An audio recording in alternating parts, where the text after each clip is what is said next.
Ini yang kita bahas. Gimana caranya kita menjadi orang yang mampu ngelaluin hal-hal yang berat, mampu untuk woles, mampu untuk berani, mampu untuk ngambil pilihan-pilihan yang sulit dengan modal ats-tsiqah billah, percaya kepada Allah Subhanahu wa taala. Seperti kita percaya kepada makhluk, kalau bisa lebih bagus lebih daripada itu.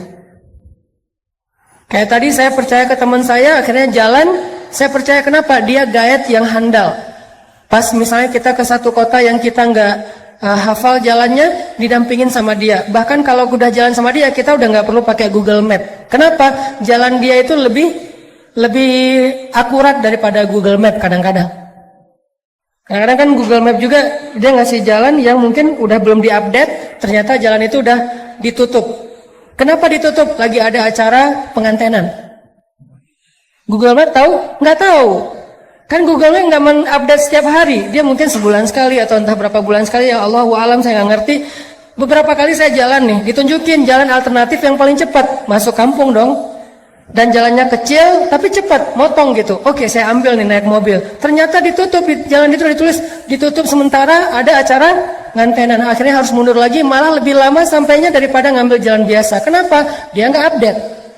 Teman saya yang orang daerah situ tahu banget, Ustaz jangan lewat situ, lagi ada acara ngantenan, di situ lagi ditutup jalannya, di situ lagi banjir, di situ lagi apa, lagi rusak atau apa. Dia lebih update. Sehingga pas saya jalan, saya trust banget sama dia. Udah nggak apa-apa dah, ikutin aja nasihat dia. Apakah kita trust kepada Allah kayak kita trust kepada dia? Sehingga ketika Allah mengatakan jangan yang ini bikin kamu celaka, ini aja jalan yang lurus, ini aja jalan syariat, ini aja jalan yang baik, yang bahagia. Kita memilih jalan yang dipilih oleh Allah karena kita percaya Allah lebih tahu yang mana yang paling baik buat kita. Allah yang lebih update perubahan dinamika dalam kehidupan kita ketimbang diri kita sendiri. Allah lebih update, bukan hanya update, Allah lebih tahu masa depan yang bahkan belum terjadi. Sehingga kita percaya kepada Allah, analoginya kayak kita tadi percaya kepada teman orang lokal situ yang tahu banget jalan yang paling cepat untuk sampai ke lokasi. Ini namanya ats-tsiqah billah. Gimana membangun ini supaya kita bisa ngejalanin hidup lebih mantap? Gimana ngebangun ini biar kita nggak gampang galau? Gimana ngebangun ini kalau kita lagi sedih berat? Salah satu penyebab sedih berat itu misalnya, saya pernah nanya kayak kuesioner gitu, apa yang bikin teman-teman paling galau? Salah satu jawabannya, yang bikin kita paling galau, musibah terbesar itu Ustadz, diputusin pas lagi sayang-sayangnya. Itu paling galau buat sebagian orang. Ada lagi yang paling galau, kemarin ada yang bilang bikin musibah terbesar dalam hidup saya, Cristiano Ronaldo pindah ke Juventus gitu. Itu musibah paling besar gitu. Ada lagi apa, misalnya macam-macam kan jawaban orang mah.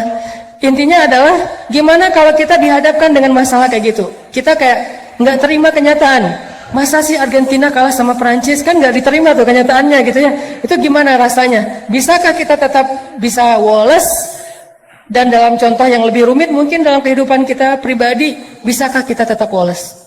Gimana rasanya, gimana caranya woles ketika kita di grup, tadi lagi rame nih di grup WA kita nih, kita masuk grup geng SMA misalnya, atau geng SMP, atau SD, atau TK, atau playgroup lah, terserah.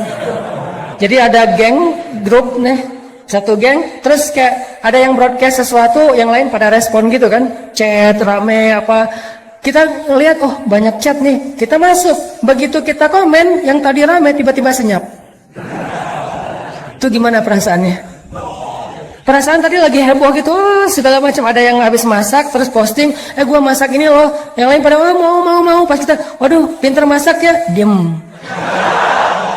Sekali kayak gitu.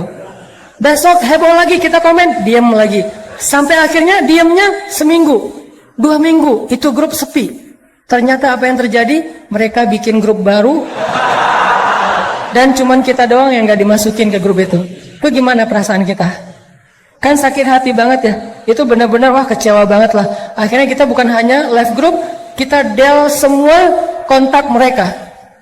Cuman satu kontak yang udah di del tapi masih keinget. Gak bisa move on soalnya. Jadi di del dari handphone tapi di dalam benak masih keinget aja. Kenapa? Soalnya dulu saya yang beli kartu prabayarnya.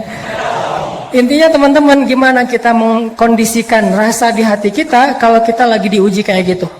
Kalau kita lagi diuji dengan ujian zulzilu, diguncang perasaan kita. Dengan celaan orang, dengan makian orang, dengan teman-teman yang ngejutekin kita, dengan teman-teman yang ngebully kita, dengan teman-teman yang ngediamin kita di grup dan seterusnya, dengan teman-teman yang tiba-tiba unfollow kita, dengan teman-teman yang tiba-tiba nge-haters kita di komen. Gimana kita ngejalaninya?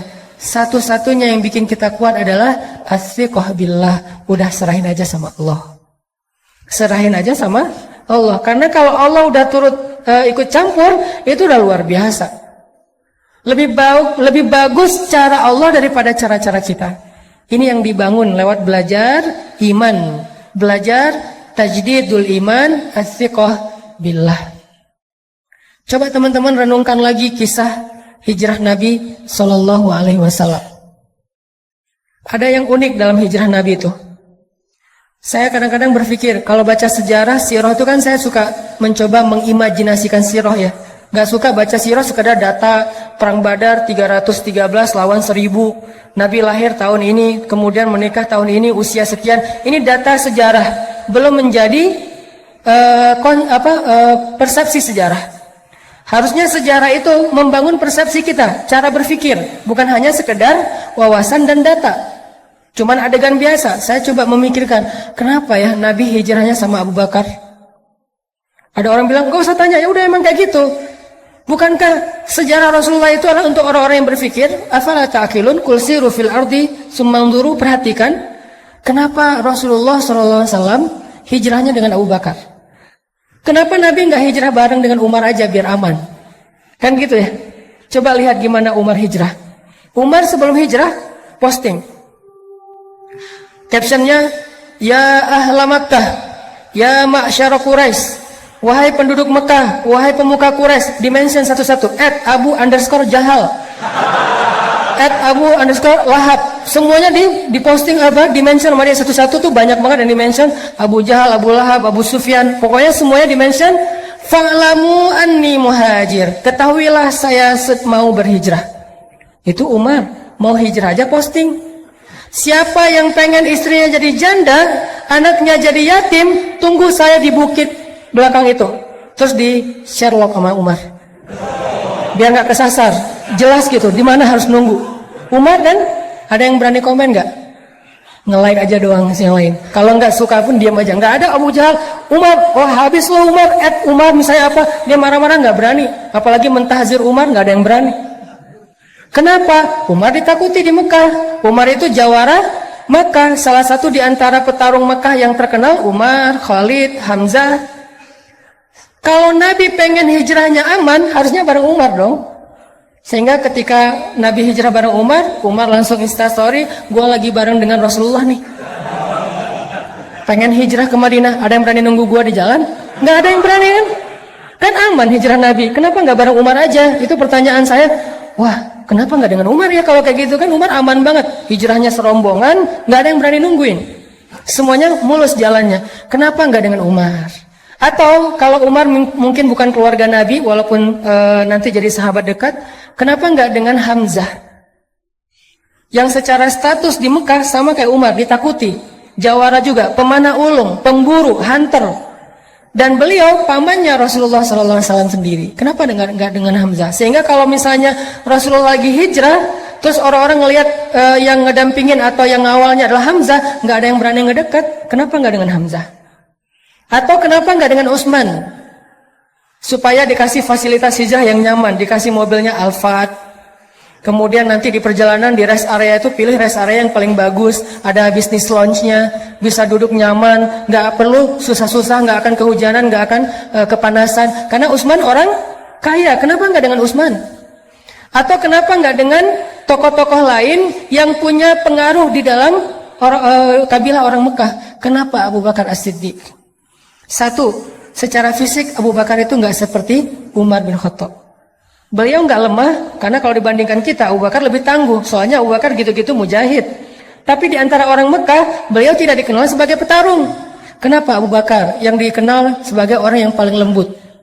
Kenapa Abu Bakar yang hartanya udah habis? Iya, Abu Bakar itu pernah jadi orang kaya, tapi sekarang lagi jatuh miskin sejak membantu dakwah Nabi, terutama habis diboikot selama 3 tahun. Kenapa Abu Bakar yang secara kabilah beliau berasal dari suku Taim. Suku Taim itu salah satu suku yang paling lemah di Mekah. Sementara Umar, Utsman, yang lain-lain itu suku-suku yang kuat di Mekah. Kenapa Abu Bakar? Supaya Rasulullah SAW mengajarkan kepada kita tentang as-thiqah billah, bukan as-thiqah bi Umar, bukan as-thiqah bi Khalid, bukan as-thiqah bi Hamzah, bukan as-thiqah bi Utsman, bukan as-thiqah bi Abdurrahman bin Auf, tapi as-thiqah billah. Hijrah nggak dikawal oleh orang-orang yang tangguh, nggak difasilitasi atau di-endorse oleh Umar Utsman bin Affan, tapi hijrah murni mengandalkan pertolongan dari Allah Subhanahu wa taala. Itulah pelajaran dalam hijrah Nabi. Sehingga yang dibawa Abu Bakar As-Siddiq. Kenapa Abu Bakar? Karena di antara semua umat Islam, bukan sahabat aja, semua umat Islam, iman Abu Bakar itulah yang paling kuat. Sampai Nabi mengatakan kalau ditimbang iman Abu Bakar di satu timbangan, iman umat Islam di satu timbangan, maka iman Abu Bakar lebih berat. Maka yang diajak Nabi untuk berhijrah itu adalah sebaik-baik teman yang paling taat kepada Allah, yaitu Abu Bakar As-Siddiq. Hijrah nih bareng dengan Abu Bakar. Diam-diam Ali disuruh tungguin rumah Nabi, tidur di tempat Nabi. Jalan bareng Abu Bakar malam-malam ketika orang udah pada tidur. Terus jalannya kemana? Ikhtiar. Nggak langsung ke Madinah, malah menjauh dari kota Madinah, masuk ke dalam sebuah lubang yang kita kenal dengan Gua Sur. Sembunyi di dalam gua itu. Kemudian bikin skenario. Nanti Asma binti Abu Bakar nganterin makanan setiap hari kepada Rasulullah. Kemudian Abdurrahman kalau nggak salah, atau Abdullah anaknya Abu Bakar, yang mencari tahu berita tentang orang Mekah ada apa. Dia jadi kayak jasus, jadi kayak agen gitu. Kenapa Nabi begitu rumit mau hijrah aja? Padahal kalau hijrah bareng Umar nggak serumit itu. Ini Nabi lagi ngajarin kita tentang trust kepada Allah SWT. Hijrah kita walaupun maknanya berbeda, kita tidak pindah dari satu tempat ke tempat yang lain, tapi kadang punya resiko yang sama, teman-teman.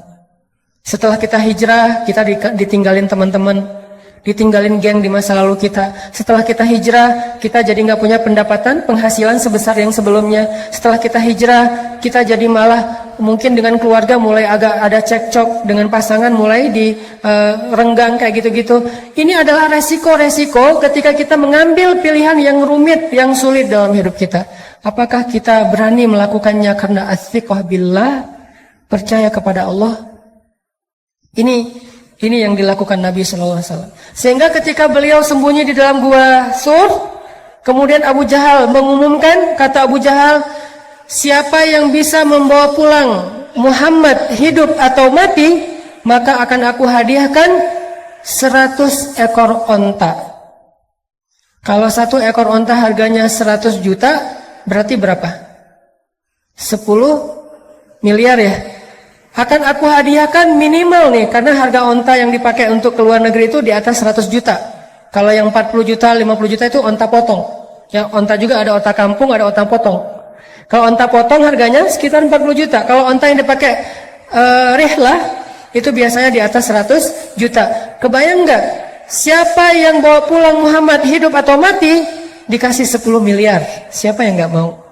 Akhirnya semua pembunuh-pembunuh bayaran yang tadi ngelihat itu lagi trending topik di sosial media, mereka semuanya langsung bergerak. Tadinya pada nongkrong-nongkrong di tempat mereka masing-masing, ada yang minum-minum, tiba-tiba kata temannya, ada sayembara tuh, nangkep Muhammad hidup atau mati, terus hadiahnya apa? 10 miliar, semuanya bangkit.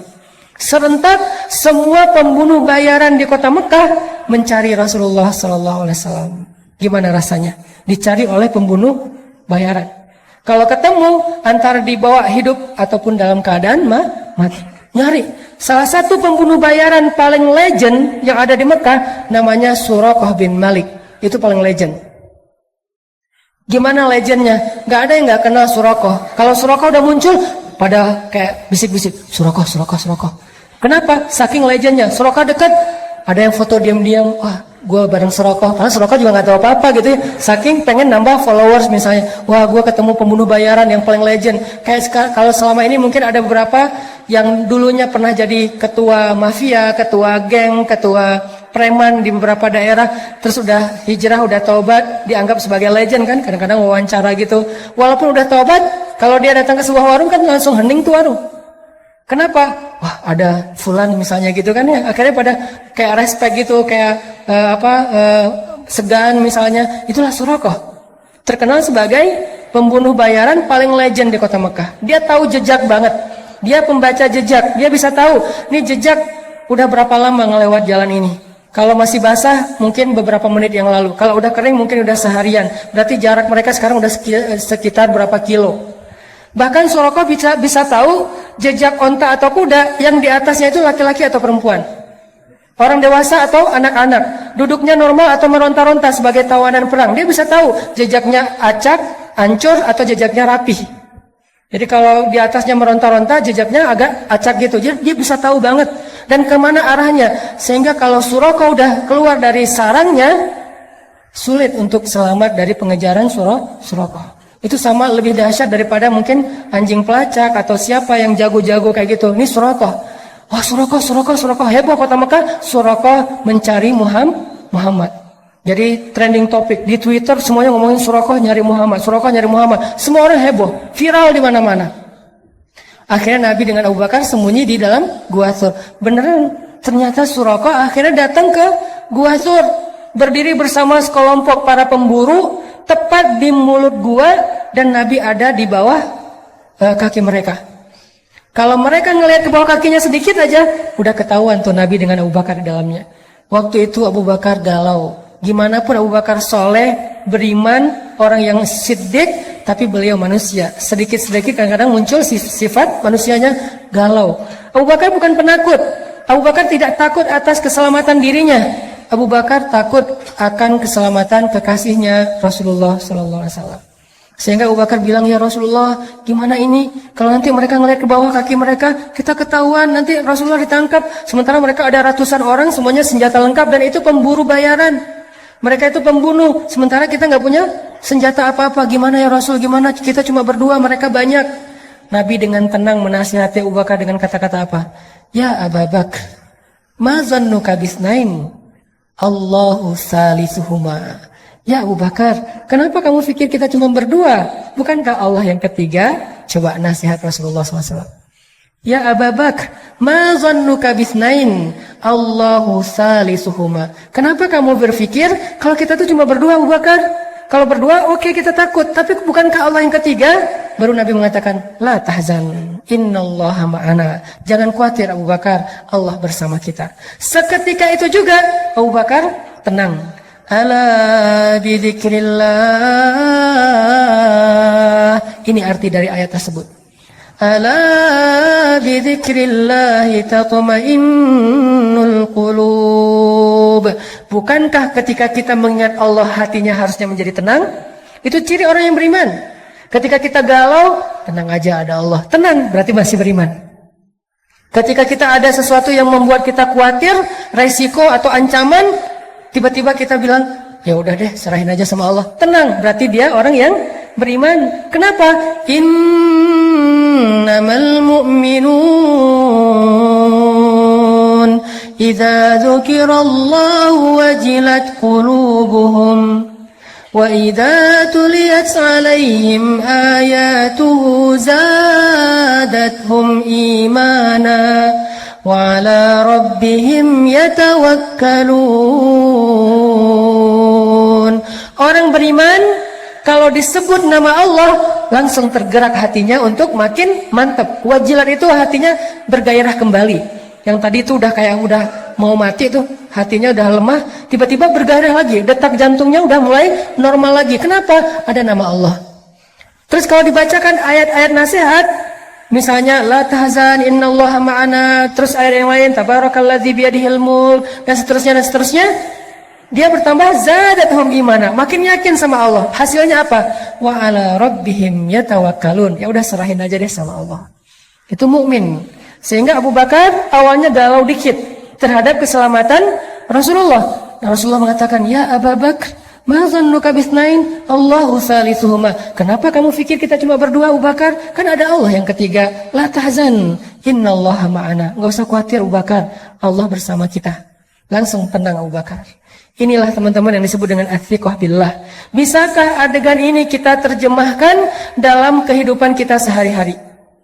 Dalam semua masalah kita, pilihan hidup, kemudian rasa tidak nyaman di dalam hati, kekhawatiran kita tentang masa depan, ketika kita lulus kuliah mau kerja apa, ketika kita mungkin dikeluarkan dari sebuah pekerjaan, atau kita harus memilih resign duluan karena nggak cocok dengan pekerjaan itu, atau yang sekian banyak. Apakah kita bisa diingatkan dengan nama Allah oleh seseorang, pasangan mungkin, teman mungkin? Kalau istri kita bilang, "Pak, gak usah khawatir, Allah tahu apa yang Papa lakukan. Allah pasti bersama Papa." Alhamdulillah, tenang jadinya ya. Teman kita bilang, "Udah tenang aja bro, serahin aja sama Allah." Alhamdulillah, saya serahin aja sama Allah. Itulah mukmin, dan itulah orang yang nanti di akhirat akan termasuk di antara 70.000 orang di antara hamba Allah yang masuk surga bi ghairi hisab wala azab. Masuk surga tanpa ada sidang, tanpa ada siksaan, langsung masuk surga. Manhum ya Rasulullah, siapa mereka ya Rasulullah? Salah satunya selain orang-orang yang la yatatayyarun wala yaskun wala yastarkun wala yarkun dan seterusnya, yang terakhir apa? Wa ala rabbihim yatawakkalun, orang yang selalu berserah kepada Allah SWT. Athiqah, percaya sama Allah. Bisa nggak teman-teman kita kayak gitu dalam hidup kita? Seberapa kuat percaya kita sama Allah? Cara ngukurnya gini. Kalau saya ambil benda kayak gini nih, dalam keadaan normal, ini buah salak, saya lempar ke atas, ada nggak teman-teman yang masih berpikir buah ini nggak akan jatuh ke bawah? Kalau saya lepaskan ini, kira-kira ada yang berpikir nggak akan jatuh Ustaz, saya ragu itu bisa jatuh. Ada? Ada yang meragukan bahwa ini akan jatuh ke bawah? Tidak kan? Semua kita yakin yang namanya benda kalau kita lempar ke atas pasti jatuh ke bawah. Seberapa besar yakin kita terhadap benda itu pasti jatuh ke bawah? 90%? 100%? Sekarang coba bandingkan dengan yakin kita kepada Allah. Harusnya yakin kita kepada pertolongan Allah seyakin kita kepada benda yang kalau dilempar pasti jatuh ke bawah. Gak mungkin gak? Kalau bisa lebih dari itu lebih keren. Segitu aja tuh udah keren. Bisa nggak kita segitu yakinnya sama Allah? Tenang aja udah, kalau sama Allah beres. Kalau sama Allah gampang. Kalau sama Allah pasti bagus. Kalau sama Allah itu pasti ada jalan keluar. Kalau sama Allah itu pasti bahagia. Kalau sama Allah itu yakin. Saya yakin benda yang kalau kita lempar ke atas pasti jatuh ke bawah. Tidak ada satu ruang dan celah pun untuk ragu. Itu baru athiqah billah. Kalau kita udah ada di tahapan itu, kita akan melihat banyak sekali keajaiban-keajaiban Allah terjadi dalam hidup kita. Sampai ke tingkat seperti itu. Nanti kalau udah sampai di situ, baru kita latih lebih dari itu. Sehingga para sahabat radhiyallahu anhum, kalau Nabi nanya sesuatu kepada mereka, jawaban mereka selalu Allahu wa rasuluhu a'lam. Ada onta, misalnya Nabi nanya, itu onta berapa kakinya? Mereka ngelihat dengan matanya, kaki onta ada 4, tapi jawaban mereka apa? Allah dan Rasul lebih tahu berapa kaki onta. Kalau Nabi bilang 5, sadaqallahu wa rasul, benarlah Allah, benarlah Rasul. Kenapa? Saking yakinnya kepada Allah dan Rasul. Ini namanya athiqah. Dan athiqah inilah yang selalu menjadi modal kemenangan, kesuksesan, kebahagiaan, dan keberuntungan orang-orang yang beriman dalam banyak kesulitan. Dan salah satu kesulitan yang paling rumit itu adalah perang Badar yang direkam oleh Allah di dalam surat Al-Anfal. Sehingga surat Al-Anfal dikenal juga dengan nama Suratul Badar, surat perang Badar. Surat perang Badar. Sebelum Allah Subhanahu wa taala memberi kejutan-kejutan kemenangan dalam perang Badar, Allah pengen nguji dulu athiqahnya para sahabat kepada Allah.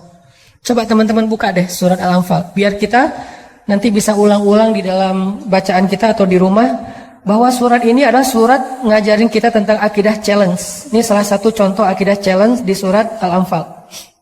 Coba lihat ayat 7. Coba lihat ayat 7. Surat Al-Anfal.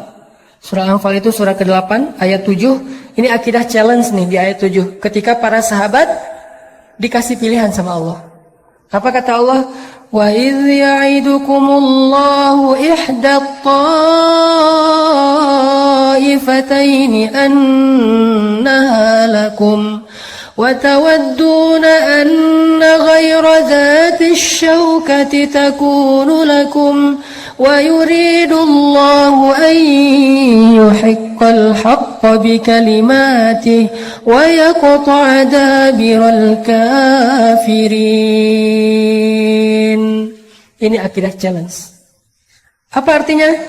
Dan ingatlah kisah ketika Allah menjanjikan kepada kalian salah satu dari dua golongan yang akan kalian hadapi adalah bagian kalian. Sedangkan kalian menginginkan bahwa golongan yang tidak memiliki kekuatan senjatalah yang menjadi bagian kalian. Tetapi Allah ingin membenarkan yang benar dengan ayat-ayatnya dan memusnahkan orang-orang yang kufur sampai ke akar-akarnya. Apa yang terjadi? Coba nanti baca lagi sirah perang Badar secara utuh dari awal sampai akhir. Kan skenario awal dari perang Badar itu apa teman-teman? Karavan dagang Abu Sufyan baru pulang dari Syam, ngelewatin jalur dekat kota Madinah. Apa yang dibawa oleh karavan dagang ini? Karavan dagang ini membawa hasil jualan harta orang-orang muhajirin yang diambil alih, dirampas oleh orang Quraisy, termasuk Abu Sufyan, sebelum Abu Sufyan masuk Islam. Jadi ketika kaum muhajirin hijrah ke Madinah, pasar mereka, ternak mereka, kebun mereka, rumah mereka, aset mereka dijarah, diambil alih oleh orang-orang Mekah, orang-orang Quraisy seperti Abu Jahal dan yang lainnya. Lalu dijual ke Syam. Nah sekarang pulang dari Syam membawa hasil keuntungan dari rampasan itu. Sehingga Nabi SAW mengajak orang-orang muhajirin, ayo kita ambil kembali harta kita. Itu skenario awalnya. Ayo kita cegat karavan dagangnya Abu Sufyan dan kita rampas kembali harta milik kita. Sahabat semangat, siap ya Rasulullah, Allah Akbar, semangat gitu. Kenapa? Karena yang akan mereka hadapi itu karavan dagang, bukan tentara, bukan prajurit. Mudah untuk mengalahkannya dan keuntungannya besar kalau kita menang. Ternyata Abu Sufyan juga punya mata-mata. Langsung dia tahu informasi Nabi akan cegat, dia ngasih tahu ke Abu Sufyan ngirim orang cepat untuk menghubungi Abu Jahal. Kalau dulu kan nggak bisa telepon-teleponan ya, akhirnya ngirim orang, Abu Jahal datang untuk mengawal karavan dagang. Dengan apa? Dengan satu pasukan yang isinya adalah pembunuh bayaran. Yang isinya sebagiannya adalah pembunuh bayaran, sisanya petarung-petarung hebat, termasuk senior-senior ada di dalamnya. Pasukan yang jumlahnya 1.000 orang kurang lebih. Sekarang ada dua target. Satu karavan dagang yang mudah dilumpuhkan dan untungnya besar. Satu lagi pasukan perang yang sulit dikalahkan dan untungnya kecil. Apa yang mau diambil dari pasukan perang? Paling ghanimahnya ya gitu-gitu aja. Pedang, perisai, onta. Kalau ini emas, sutra, segala macam kan ya. Wa idh ya'idukum, ketika Allah memberikan kalian pilihan ta'ifatain, dua kelompok, mana yang kalian inginkan? Ternyata kaum muslimin menginginkan yang mana? Manusiawi, yang tetap Abu Sufyan, Rasul, kita nggak usah beralih ke yang lain, ini aja istiqomah. Dari awal kan emang pengennya ini. Kan emang rencana awal kita pengen mencegat karavan dagangnya Abu Sufyan. Ngapain sih harus ngadapin Abu Jahal? Udah biarin aja, ntar dia juga pulang sendiri kalau dia nungguin kita nggak datang. Para sahabat memilih ini. Ternyata Allah memilih yang Abu Jahal. Disinilah kaum muslimin galau. Duh, ada yang kecewa. Coba baca ayat sebelumnya. Gimana bentuk kegalauan mereka? Ayat 5. Kama akhrajaka rabbuka min baitika bil haqq wa inna fariqam minal mu'minina lakarihun. Apa kata-kata terakhirnya? Lakarihun. Benar-benar gak suka. Itu perasaan Ahlu Badar, itu perasaan kaum muslimin, dan itu bukan orang Islam biasa loh. Awalun, as-sabiqun al-awalun minal muhajirin, itu awalunnya muhajirin. Lebih dahsyat daripada awalunnya ansor, dan kedua-duanya keren. Was-sabiqun al-awalun minal muhajirin wal ansar. Allah memuji mereka di banyak ayat. Kuntum khaira ummatin ukhrijat linnas. Khairun nas qarni. Allah memuji, Rasulullah memuji mereka kan? Ternyata sempat galau juga. Itulah manusia. Lakarihun, mereka gak suka dengan pilihan ini. Berat sekali. Karih itu artinya benci. Cuman terjemahannya kalau benci agak kurang pas nih. Minimal mereka nggak suka. Aduh kok jadi kayak gini ya? Kok jadi kayak gini ya? Terus ayatnya apa? Yujadilunaka fil haq. Mereka mendebat kamu dalam hal yang benar. Masih ada yang protes. Rasul, benar ini ya Rasul pilihan kita. Rasul kok kita jadi kayak gini? Rasul kok kita nggak seperti yang kemarin? Rasul kok kita udah berubah? Ini adalah reaksi-reaksi para sahabat ketika Allah kasih pilihan yang lain, bukan pilihan yang pertama. Yujadilunak, mujadalah itu artinya berdebat. Yujadilunaka fil haqqi ba'dama tabayyan ka'annama yusaquna ilal mauti wa hum yanzurun. Gimana rasa enggan mereka? Mereka protes kepada Nabi, kemudian seolah-olah mereka seperti orang yang dihalau kepada kematian dan mereka melihat malaikat kematian itu atau malaikat maut. Ini kan sebuah gambaran ya, gimana beratnya kaum muslimin terhadap pilihan ini. Kayak orang dibawa ke satu tempat mau dieksekusi mati. Dan mereka melihat tiang gantungan, melihat algojo yang dengan parang yang tajam, seolah-olah mereka mau dibawa ke sebuah tempat eksekusi mati. Begitu enggannya mereka datang terhadap pilihan Allah Subhanahu wa taala. Akhirnya Nabi mengumpulkan mereka semuanya, ahlu Badar. Nabi menasihati mereka, Nabi membacakan ayat ini kepada mereka. Akhirnya mereka baru sadar, lalu sami'na wa ata'na. Kami ikut pilihan Allah dan Rasul. Ini maksud dari innamal mu'minun idza dzukirallah wajilat qulubuhum. Tadi mereka galau, lalu diingatkan dengan nama Allah, wahai kaum muslimin, ini pilihan Allah, taatlah sama Allah, ambil aja pilihan Allah walaupun berat. Wajilat qulubuhum, hati mereka tiba-tiba menjadi bergairah. Wa idza tuliyat alaihim ayatu zadatuhum imana, bertambah iman mereka. Wa ala rabbihim yatawakkalun, akhirnya mereka berserah kepada Allah. Ya udah kami ikuti cara Allah, sami'na wa ata'na. Hasbunallah wa ni'mal wakil. La haula wa la quwwata illa billah. Itu yang terjadi kepada ahlu Badar. Allah mau nguji dulu, mereka sikoh nggak sih sama Allah? Buat apa sih Allah ngetes kayak gitu? Karena Allah pengen ngelihat siapa yang benar-benar yakin kepada Allah, siapa yang ragu-ragu. Kalau ragu-ragu, Allah nggak akan tunjukkan keajaiban kepada mereka. Kenapa perang Badar banyak keajaiban? Karena perang Badar diikuti oleh orang-orang yang sudah teruji sikohnya kepada Allah Subhanahu wa taala. Udah teruji, walaupun galau lagi, terus balik lagi. Galau lagi itu manusiawi. Dia imannya Yazid wa yankus. Ketika Yazid mantap, ya tawakkalun. Ketika yankus mempertanyakan, yujadilun. Kenapa gini, kenapa gini, kenapa gini. Tapi cepat recovery-nya, balik lagi. Itulah kita. Udah mantap nih, saya akan hijrah. Pas udah hijrah, kenapa setelah hijrah hidup jadi gini-gini amat ya? Galau kan? Diingatin lagi, emang kayak gitu, bukan kita doang yang ngerasain, orang sebelum kita yang lebih soleh ngerasain juga. Oh gitu, ya udah mantap lagi. Besok ada ujian, tapi kok nggak selesai ya ujiannya. Terus diingatin lagi, kuat lagi. Gitu aja terus iman kita teman-teman. Yazidu wa yanqus, zail, tergelincir, balik lagi, tergelincir, balik lagi. Hati kita yuqallibu dzatal yamin wa dzatal shimal. Dia kadang-kadang ke kanan, kadang-kadang ke kiri. Itulah butuhnya tajdidul iman sepanjang perjalanan hidup atau sepanjang perjalanan proses hijrah. Harus diperbaharui. Salah satu cara memperbaharui iman, duduk dalam majelis-majelis nasihat dari ulama. Kita nggak harus hafal apa yang disampaikan ustaz. Kita nggak harus hafal ayat-ayatnya, hadis-hadisnya. Minimal tambah iman. Liyazdadu imanan ma'a imanihim. Setelah kita mendengarkan nasihat itu, baru nanti mantap lagi nih. Sahabat juga galau. Sekelas muhajirin awalun aja galau. Akhirnya berangkat. Sekarang pasukannya dialihkan ke arah Abu Jahal. Jalan terus sampai di sebuah area namanya daerah Badar. Orang-orang kafir Quraisy dapat spot yang ada mata airnya. Orang Islam dapat spot yang nggak ada mata airnya. Mulai agak khawatir, nih airnya irit nih, jadi jangan boros-boros ya, airnya cuma sedikit. Malamnya ternyata mereka banyak yang nggak bisa tidur. Gimana besok ya? Ini kan perang kita pertama banget dalam sejarah umat Islam, kan perang pertama Badar ya. Mereka kayak, gimana ya besok perang ya? Gimana ya besok perang? Sementara kamu jurus itu udah bisa belum? Belum. Jurus pedang misalnya belum. Kan baru juga latihan kemarin, tiba-tiba langsung tarung. Sementara yang di seberang sana tuh petarung semua. Yang di seberang sana tuh udah kayak show off gitu, udah tayang lagi tarung, tayang lagi ngetrik. Kita baru juga, Oli juga belum bisa. Tiba-tiba disuruh main di ball, di apa gitu. Aduh gimana ya, kagok gitu, nervous sama yang pro-pro, yang legend-legend.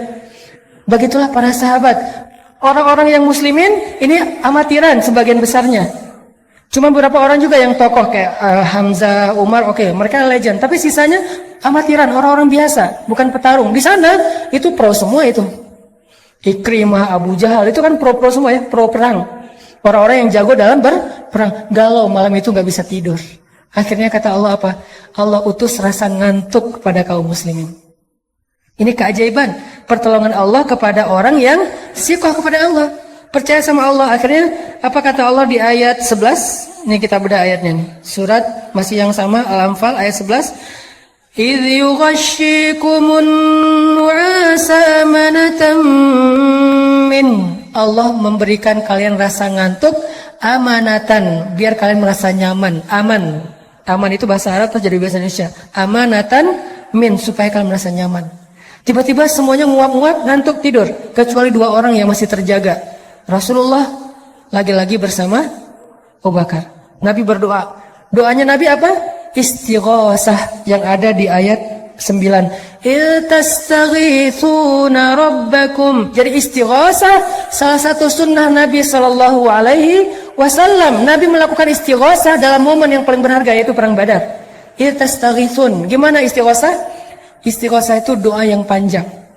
Saking seriusnya Nabi berdoa, angkat tangannya tuh bukan gini, tapi gini. Pernah nggak doa gini? Saya pernah sekali pas minta jodoh dan berhasil.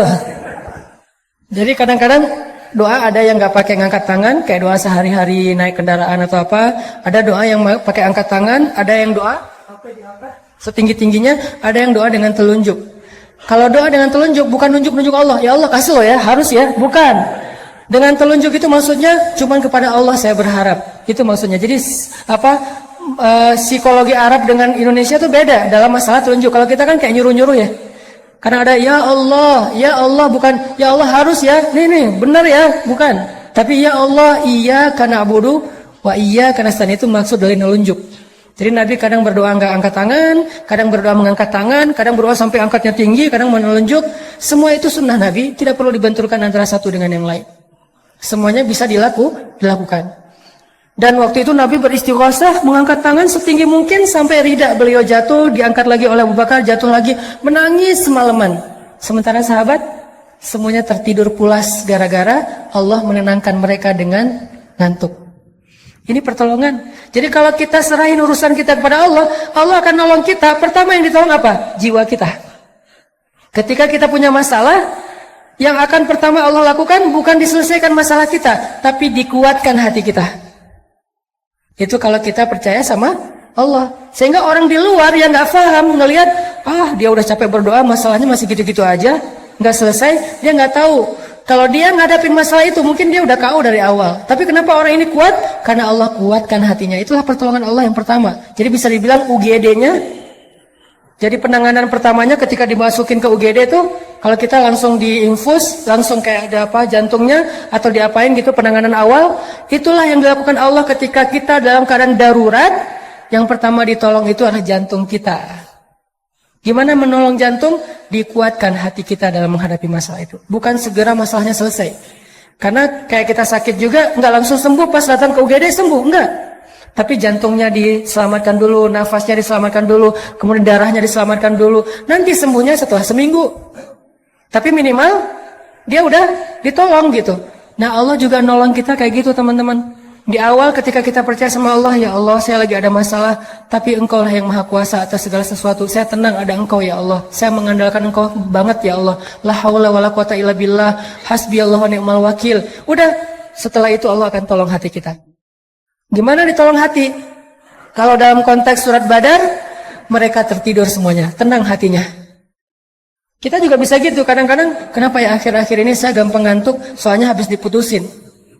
Jadi gampang ngantuk, itu cara Allah. Soalnya habis lagi banyak utang, jadi tidur aja kerjaannya. Soalnya misalnya lagi banyak yang ngebully, akhirnya dia gampang tidurnya nyenyak. Malah makin dibully makin nyenyak tidurnya. Kenapa? Sebelum tidur minum Neozat misalnya.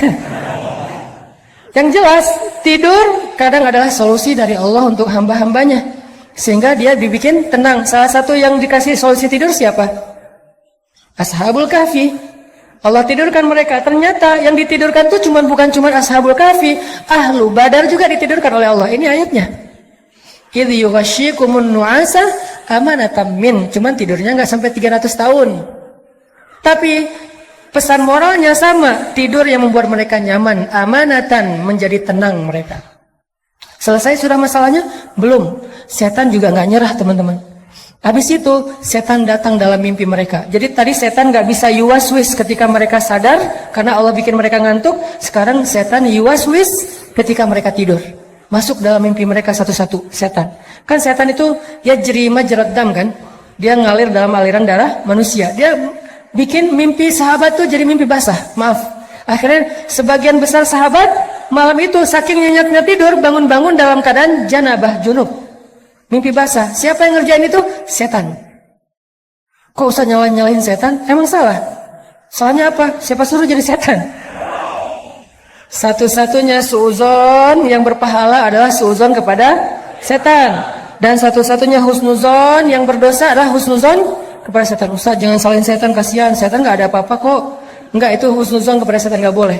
Harus suuzon. Kayak Yusha, muridnya Musa. Ketika jalan touring bareng dengan Musa mau nyari guru kan, Khidir, terus tiba-tiba di tengah jalan ikan yang dipegang sama Yusha berenang lagi padahal udah mati, terus Yusha lupa nyeritain itu ke Musa. Jalan pas udah lapar, Musa bilang, mana ikan kita? Aduh saya lupa. Apa kata-kata Yusha dia dalam ayat itu? Wa ma ansanihu illa asyaitanu an adzkurah. Tidak ada yang membuat saya lupa akan peristiwa itu kecuali setan tuh, kata Yusha. Apakah Musa bilang, kok kamu nyalahin setan sih, nyari kambing hitam deh? Enggak kan? Kenapa? Karena setan memang untuk disalahin. Jadi ketika ada dua orang, teman sahabat, cowok cewek dan bukan mahram ya, mereka salah satunya misalnya si cowoknya nelfon, aku anterin ya, jangan deh, aku tunggu jemputan aja, tapi lama nggak apa, aku anterin kok, kamu nggak percaya sama aku. Bukan nggak percaya sama dia, nggak percaya sama setan.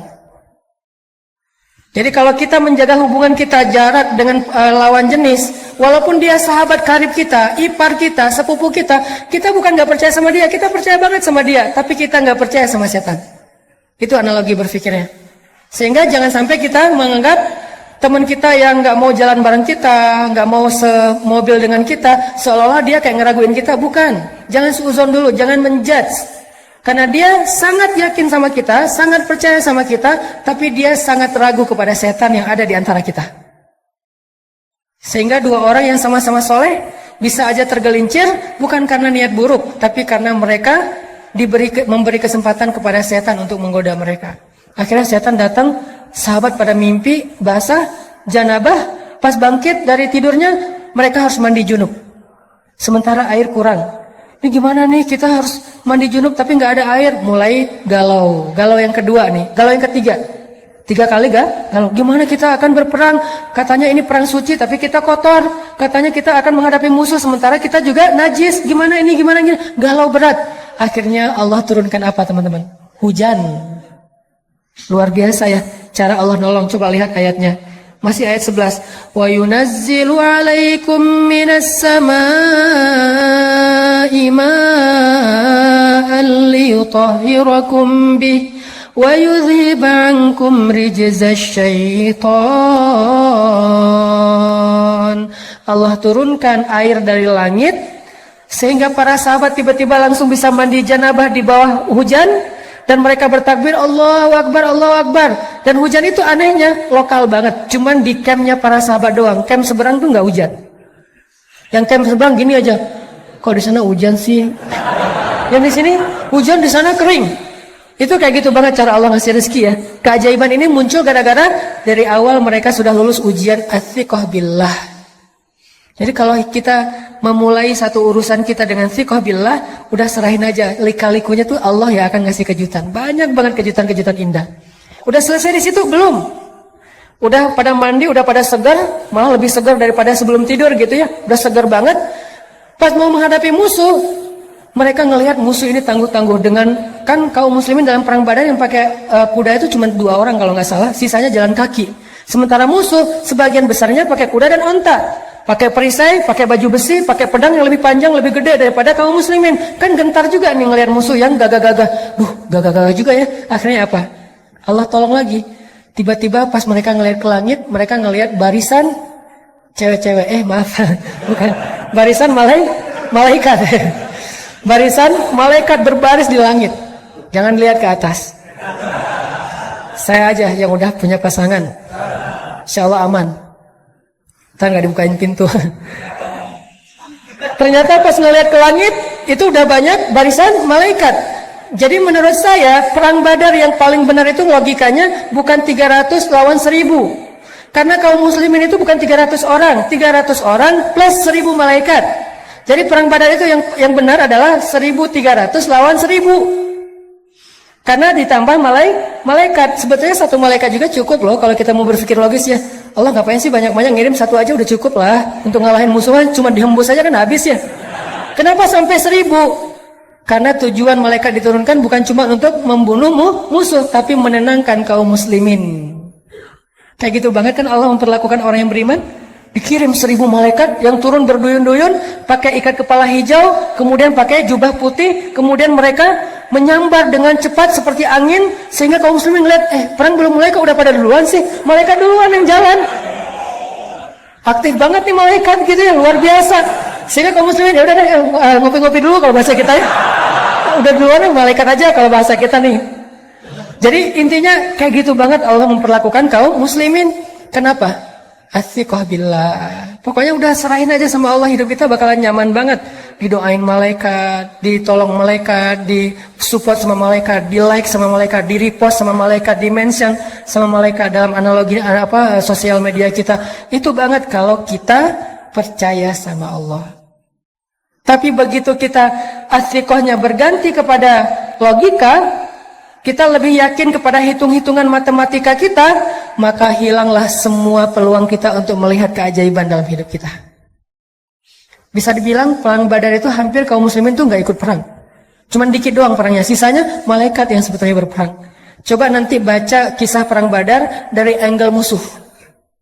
Jadi yang dibaca jangan cuman versi orang Islamnya, jangan cuman versi riwayat kita. Coba baca Nat Geo-nya mereka deh.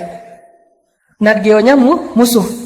Ternyata menurut musuh-musuh yang nantinya akhirnya masuk Islam, mereka bilang, alhamdulillah saya selamat hari itu. Itu kejadian luar ngeri banget. Waktu itu saya berada di pasukan musuh, saya belum dapat hidayah. Ketika kita akan berperang dengan kaum muslimin, yang kita lihat itu bukan kaum muslimin, tapi deretan makhluk yang memakai ikat kepala hijau. Mereka turun dari langit menyambar kami. Tiba-tiba saya menutup kepala dan mata saya hanya mendengar teriakan teman-teman saya yang dipenggal oleh para malaikat. Ketika saya membuka mata saya melihat tubuh teman-teman saya sudah terkapar di atas tanah. Itu kerjaan siapa? Bukan kerjaan kaum muslimin, malaikat. Kaum muslimin datang udah beres. Beres nih, diberesin sama malaikat. Kenapa? Athiqah billah. Percaya aja sama Allah, beres. Gak ada yang sulit kalau Allah udah ikut campur. Inilah pentingnya kita ngandelin Allah dalam masalah kita, dalam hidup kita, dalam hajat-hajat kita, dalam cita-cita kita. Saya punya cita-cita secara pribadi dalam urusan dakwah yang 3 tahun yang lalu orang menganggap itu berlebihan. 3 tahun yang lalu orang menganggap itu nggak mungkin. Salah satunya adalah gimana menghijrahkan teman-teman motor. Kalau dulu namanya geng motor, kalau sekarang udah jadi ormas. Gimana pemerintah juga nggak bisa segala macam. Alhamdulillah bukan karena saya hebat, karena Allah terlibat. Akhirnya Allah bujuk hatinya, Allah ikat hatinya, tiba-tiba mereka jadi senang kepada masjid, senang kepada ilmu, senang kepada ta'lim. Itu kenapa? Karena kita melibatkan Allah. Program pemerintah kalau nggak melibatkan Allah, susah. Program sosial nggak melibatkan Allah, susah. Gimana pun teorinya rumit. Pemerintah bikin regulasi apa segala macam untuk masalah sosial apa, susah. Termasuk nanti mempersaudarakan 2 supporter bola yang sering tarung, itu nggak cukup dengan program pemerintah, nggak cukup dengan program dari PSSI, nggak cukup dengan program Menteri Sosial, harus pakai program dakwah. Kenapa? Di dalam program dakwah lah Allah terlibat. Dan mereka semuanya punya hati, dan yang memegang hati mereka itu jemari-jemari Allah. Jadi kalau pengen hati mereka diikat, fa'allafa baina qulubikum fa'asbahtum binikmati ikhwana. Caranya gimana? Wal takum minkum ummatun yad'una ilal khair wa ya'muruna bil ma'ruf wa yanhauna 'anil munkar. Lewat dakwah itu keajaiban terjadi. Jadi saya percaya banget nih, antara beberapa supporter bola di Indonesia yang selama ini mungkin sering ada masalah, bisa diikat hati mereka bahkan jadi ikhwana, bersaudara dengan media dakwah. Kenapa? Di dalam media dakwah itu Allah terlibat untuk menggenggam hati hamba-hambanya. Buktinya, berapa ratus tahun orang-orang Aus dengan Khazraj berperang di Madinah. Tiba-tiba datang Nabi, dengan izin Allah mereka menjadi Ansor. Gimana antara Muhajirin dan Ansor yang gak saling kenal, tiba-tiba menjadi lebih erat daripada saudara kandung. Siapa yang bekerja di balik ini semuanya? Allah Subhanahu wa Ta'ala. Ternyata banyak hal yang gak mungkin terjadi, mungkin banget buat Allah. Kalau ini aja mungkin mempersaudarakan, mengikat hati antara Muhajirin dan Ansor, antara Aus dengan Khazraj, antara satu geng motor dengan geng motor yang lain, itu mudah buat Allah. Apalagi sebenarnya mengikat hati kita dengan Dia. Ujung-ujungnya modus. Saya pengen cerita. Ini cerita benar-benar saya alamin ya.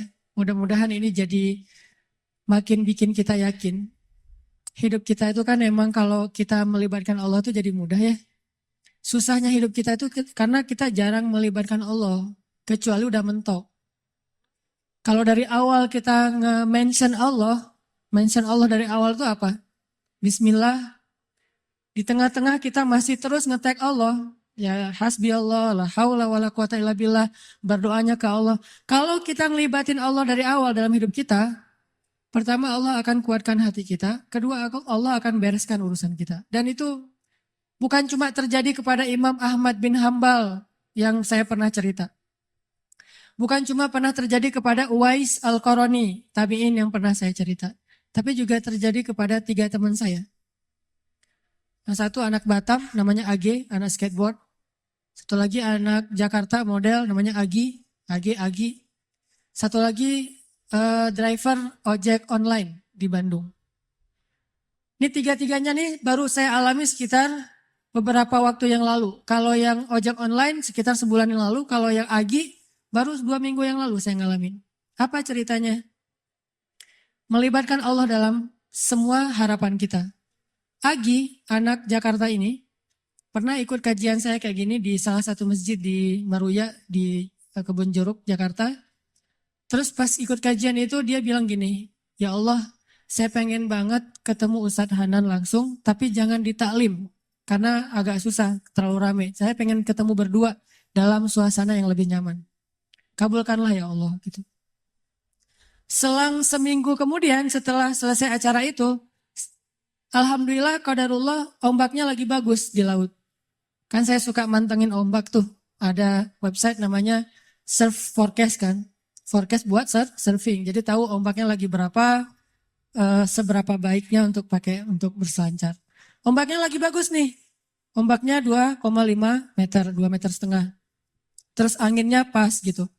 Pergilah saya ke laut, daerah Jawa Barat namanya Batu Karas, spot surfing. Saya pergi ke sana nih. Agi yang tadinya di Jakarta, ternyata memang dia orang Batu Karas, tinggalnya di Jakarta. Jarang banget pulang ke Batu Karas. Nah, seminggu kemudian setelah taklim, dia sakit. Badannya nggak enak. Biasanya kalau cuma panas dingin, dia akan tinggal di kos-kosan. Tapi kali ini kangen pengen pulang kampung. Kenapa ya saya pengen pulang kampung? Kenapa ya? Kayak Imam Ahmad bin Hambal gitu kan. Kenapa ya saya pengen pulang kampung? Akhirnya dia putuskan pulang ke Batu Karas. Dan sampai di Batu Karas, hari pertama dia sampai ke rumah, temannya ngajak ke pantai, kita mandi yuk, kita berenang yuk gitu kata temannya. Yuk, padahal lagi nggak enak badan tuh, diajak berenang dia mau. Berenang kalau orang sana berarti surfing, diajak surfing dia mau. Datang ke pantai, saya lagi duduk di pantai, lagi persiapan nih mau turun ke air, lagi duduk santai gitu pagi-pagi sambil ngopi dulu, sambil nggak jelas ya ngelamun tentang masa lalu. Jadi lagi duduk dulu nih di pantai nih sambil ditaruh dengan papan biar nggak kena matahari. Udah ke pantai masih takut hitam, padahal udah hitam. Tiba-tiba lagi datang ngeliat dari jauh, nih kayak kenal nih siapa ya? Kayak pernah lihat, tapi biasanya kan penampilannya beda. Nih udah namanya orang lagi di pantai. Datanglah. Pas udah dekat dibilang, Ustadz Hanan ya? Saya ngeliat, ya kenapa? Saya jemaah Ustadz Hanan di Maruya, Kebun Jeruk minggu yang lalu. Oh iya, Kebun Jeruk minggu lalu memang ada taklim. Udah kenalan dia bilang, Ustadz, minggu lalu saya baru berdoa nih. Ya Allah saya pengen ketemu Ustadz Hanan, langsung bukan di taklim, biar bisa santai banyak ngobrol. Berikanlah saya apa yang saya harapin. dia istighfar, dia sholawat, dia doa. Nggak sampai bertahun-tahun, cuma selang seminggu. Qadarullah Allah bikin skenario, ada ombak, saya datang, dia sakit, dia datang, akhirnya ketemu di pantai, ngobrol, jadinya saya seharian cuma ngobrol doang, nggak sempat surfing. Terus aja ngobrol, curhat, dia live IG gitu, aduh, jadi ngobrol sama dia, alhamdulillah dikasih gelang batu sama dia, ini Ustadz hadiah gelang batu untuk Ustadz, alhamdulillah ya udah saya pakai.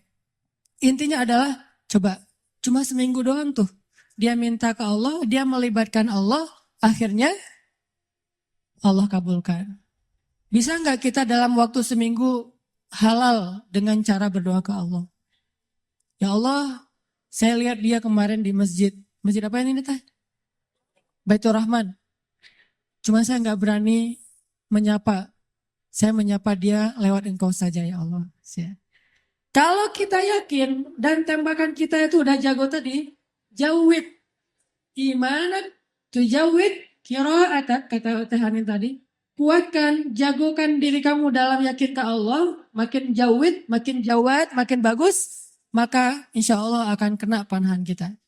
Ada orang mana tadi nggak kena sama sekali, ada orang yang di jarak yang sama langsung kena. Kenapa? Udah jawid, imannya udah mantep, udah yakin gitu. Dan yakin dalam bahasa mana tadi udah profesional. Nanti insya Allah tiba-tiba entah gimana caranya nggak usah cari tahu. Karena saya juga sama Teh Hanin yang cerita tadi kita Teh Hanin maksudnya nggak mencari saya, ada saya mah mencari. Teh Hanin nggak mencari, saya sama sekali kita nggak kenal, dia nggak kenal saya. Pas ketemu di tempat kibdah emang ada sedikit trik yang saya lakuin gitu kan biar bisa namanya ikhtiar gitu kan. Dan dengarkan ceritanya, nah gitu deh pokoknya. Yang jelas nggak usah berharap kepada Allah tergantung cara. Berharaplah kepada Allah karena kita yakin kepada Allah. Cara Allah yang bikin. Ini Agi nih. Yang kedua, driver online. Driver ojek online. Saya waktu itu ada rapat di Pemuda Hijrah. Namanya Masjid Pemuda Hijrah itu Al-Latif. Ada rapat di Al-Latif. Dan saya lagi malas nyetir akhirnya naik ojek online. Pergilah ke Masjid Al-Latif. Dari pagi zuhur saya ngimamin di masjid. Cuman pakai baju biasa, terus asar juga ngimamin. Pas sudah selesai asar, saya mau pulang, saya order lagi nih ojek online. Saya order, ada yang ngambil. Saya naik ojek, di tengah jalan dia nanya, Mas, sering sholat di masjid itu? Kata dia. Lumayan, saya bilang. Ya itu masjid ramai banget ya, kalau taklim ramai banget tuh penuh dengan anak muda. Ya alhamdulillah, saya bilang. Terus dia bilang lagi, ada tuh di situ tuh imam muda, bacanya bagus banget, orang Aceh. Siapa ya namanya? Saya bilang Muzammil. Oh ya Muzammil. Oh ya, kenal sama dia? Ya lumayan, saya bilang. Dari tadi lumayan aja semuanya. Oh, Mas suka ikut talim juga di situ? Kadang-kadang, saya bilang. Dia nggak ngeh sama sekali. Lama-lama dia mulai curiga, dia nanya, apa tadi ada kegiatan apa? Enggak, cuma ada rapat aja sama teman-teman DKM maksudnya. Iya. Mas tadi ngimamin sholat zuhur ya? Kata dia. Iya, kata saya. Mulai curiga kan dia. Asar juga? Iya. Oh, Mas namanya siapa? Hanan. Hah? Hanan yang mana nih? Kata dia. Mulai kaget dia kan, mulai panik gitu. Saya bilang Hanan Ataki, langsung oleng tuh motor tuh. Masya Allah, dia kaget sendiri. Dan itu olengnya tuh langsung berhenti pas lampu merah pula. Dia heboh sendiri di lampu merah, bayangin. Ya Allah, Masya Allah. Alhamdulillah, Ustadz tahu nggak? Ternyata ini Ustadz Nata Kintar dulu. Saya lihat ke belakang, benar nggak nih? Oh iya benar gitu. Dari tadi kayak Ustadz nggak ngomong-ngomong. Kata dia, Ustadz tahu nggak? Sebulan ini saya selalu beristighfar, berdoa, sholawat.